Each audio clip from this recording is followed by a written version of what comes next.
Lehtori Nurmio tässä terve. Ihan kaikki ei mahtunut siihen ensimmäiseen venemessuvideoon, niin otetaan tietenkin osa kakkonen. Kiiltävää venettä, jos mieli tekee, niin aina ei ole pakko mennä tonne uusien osastolle. Et täältä löytyy tämmönen osasto kuin Veneille uusi elämä. Vilkastaanpas vähän tämän vuoden kandidaatteja, että millä tähän kisaan oikein on päässyt osallistumaan. Ensimmäisenä tässä on tämmönen aika Fjordwing-henkinen Carita HT-vene vuodelta 1966. Ja siinä kivasti teipattu Mercurin 115-heppanen moottori retrohenkisesti. Kuulemma 25-heppanen kone alun perin. Sitten löytyy tämmönen Kaimalta Artecno Sport 70 Tepoksi nimitetty. Näissä on kyllä toi viimeistely aivan vimpan päälle. Ja sitten kolmantena vaihtoehtona Fjordwingi 70-luvulta ja siellä on Volvo-pentan sisäkonekin entisöity, ettei pelkkä veneet. Täytyy sanoa, että aika kovaa on taso ja laatu on kyllä korkea, että mielenkiintoista nähdä, että mikä näistä valikoituu. Mutta ei voi muuta kuin arvostaa tätä hienoa käsityöosaamista, mitä näissä kolmessa veneessä on käytetty. No palataan sitten tuonne messuosaston puolelle. Sielläkin oli iso litania veneitä, mitkä ei ensimmäiselle kierrokselle mahtunut. Siinä ekana on heti Axopaarin osastoa. Ja Axopaarin osastosta on pakko mainita tämä etualalla tässä oleva 38 uutuusmalli. Täytyy ehdottomasti tehdä siitä erillinen esittelyvideo. Ja sitten siinä oli tietysti muuta Brabus-versiota näistä Axopaareista. Tässä etualalla tämmönen pienempi 22. Ja sitten tuossa taustalla tuolla näkyykin Princess V40. Siitä löytyy esittelyä kanavalta. Linderi oli tuonut pieniä alumiiniveneitä paikalle. Sitten täällä oli oheistarvikkeita, tietysti trailereita ja vilkas taas vähän minkälaisia muita puuveneitä tuolla puuveneosastolla oli. Niitä oli nyt ihan kohtuu mukavasti sinne saatu tosiaan tuotua sekä purjeversioita ja sitten ehkä vähän erikoisempalla moottorilla. Heittäkääpä kommenttia tuohon alle, että minkälainen moottori tossa oikein mahtaa olla. Aika tyylikäs ainakin näillä pörssisähköhinnoilla ja polttoainehinnoilla. Siinä ehkä vähän tämmöistä James Bond-henkistä venettä ja sitten perinteisempää HT:ta. Oli siellä perämoottorimuseotakin, että jos uusien perämoottorien hinnat hirvittää, niin ei muuta kuin klassikkokonetta vaan siitä veneen perään. Tosi paljon oli laitureita kyllä tällä kertaa, en niitä nyt tähän videolle kerännyt. Sitten kelirikkovenettä löytyy tommonen hydrokopteri, kelirikko 370. Semmostakin joku on kysellyt. Varsinkin ajankohtainen nyt tähän aikaan tommoset tai hetken päästä, että pääsee mökille ja muualle. Highfieldin ribejä, kovapohjaisia kumiveneitä ja siinä on sitten Rönnqvistin mallistoa esillä. Löytyy hyttiversiota ja T-top katettua ja tietysti täysin avointa. Sitten siinä on Rydsin Daycruiseria löytyy. Ja sitten Fasterin osasto siinä vilahtaa ja toisella puolella Fasterin osastoa on rivissä sitten Terhin pulpettiveneitä tuplapulpettisena ja sivu- ja keskipulpetilla varustettuja. Löytyy kyllä hyvin monipuolinen valikoima Terhiltä noita veneitä.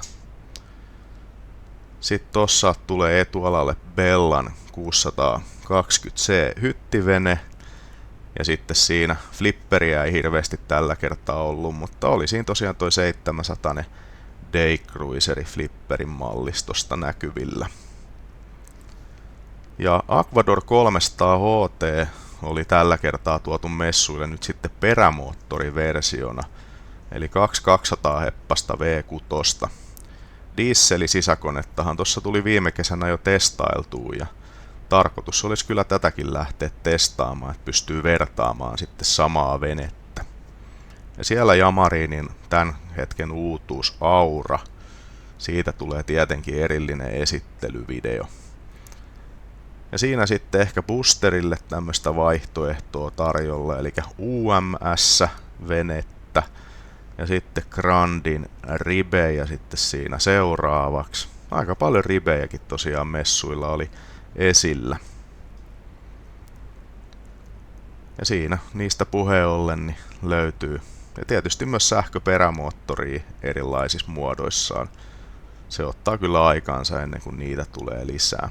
Ockelboon osastolla oli kyllä semmonen juttu, mikä ehdottomasti kiinnitti huomiota, kun ohi käveli ja pakko oli pysähtyä kohdalle. Sehän on ihan perinteistä, että välillä haluaa kavereita ottaa mukaan veneilemään ja sitten yöpyminenkin olisi ihan kivaa. Se voi olla teltta mukana, mutta sen ei ole pakko olla teltta mukana, kun voin olla tuulen kattotelineillä asentaa sitten tuonne katolle tommosen kunnon kopperon. Tuolla kyllä keinunta voi olla vähän erilaista kuin tuolla, jos nukkuu veneen sisällä. Mielenkiintoinen ratkaisu. Sitten siinä on uutuusvenettä sitten Enduro 830 vilahti Nordkapilta ja siinä on muuta Nordkappia vieressä ja päästäänkin sitten tuohon AMT:n osastolle. Ja AMT:llä olikin nyt sitten tämmönen VMAX Edition erikoismalleja sitten lähdetty tekemään. Eli vähän värikkäämpää teippiä kylkeen ja Yamahan VMAXin moottoria siihen, niin saadaan vähän näyttävämmäksi. Siinä on nyt eri kokoluokkaa, taisi olla ensimmäinen oli 190 ja tää taitaa olla nyt sitten tää isoin AMT, eli 240 Daycruiseri, että täältä löytyy sitten jo WC-pönttöäkin tosta sitten. Voi vähän pidempää reissua tehdä ja tää lienee sitten 210, jos se niin ihan väärässä on. Korjatkaa tuohon videoalle. Se on tästä perspektiivistä. Ei ole niin helppoa, kun nämä on hyvin samantyyppisiä. Mutta hyvät tilat ja käytännöllinen läpikuljettavuus, niin sehän näissä on kivaa ton suojaisan tuulilasin lisäksi. Ja sitten kun jatkuu matka, niin siinä tietysti AMT:ltä löytyy näitä vähän perinteisiäkin pulvettiveneitä, eli tämmöisiä sivupulpetillisia ja sitten tuplapulpetillisia ja hyvin saa suljettua tosta keskeltä, niin saa tuulisuojaa enemmän. Sitten Silveriltä oli hyvä rivi tuotu tuohon vierekkäin Bowrideriin ja Daycruiseriin käydään vilkaisemassa. Täällä messuilla on kyllä ihan erinomainen tilaisuus verrata näitä kyllä vierekkäin. Siinä on Tigeria Bowriderina ja Daycruiserina, sitten seuraavana tulee Viperia ja sitten hypätäänkin jo isoimpaa eli Raptoriin DC-mallina. Ja jos haluaa tommosen vähän näppärämmän ratkaisun, niin löytyy myös tommonen ST-versio. Niin ei ole kuomunkaan niin iso työ, mitä noissa Daycruiser-veneissä löytyy. Ja vieressä sitten löytyy Terhin soutuvene-osastoa. Siellä Jari Saari on pahviukko. Ja jos ei kokonaiseen veneeseen riitä rahat, niin Terhillä näköjään myydään myös puolikkaita veneitä siellä pyörivässä telineessä tuossa keskellä.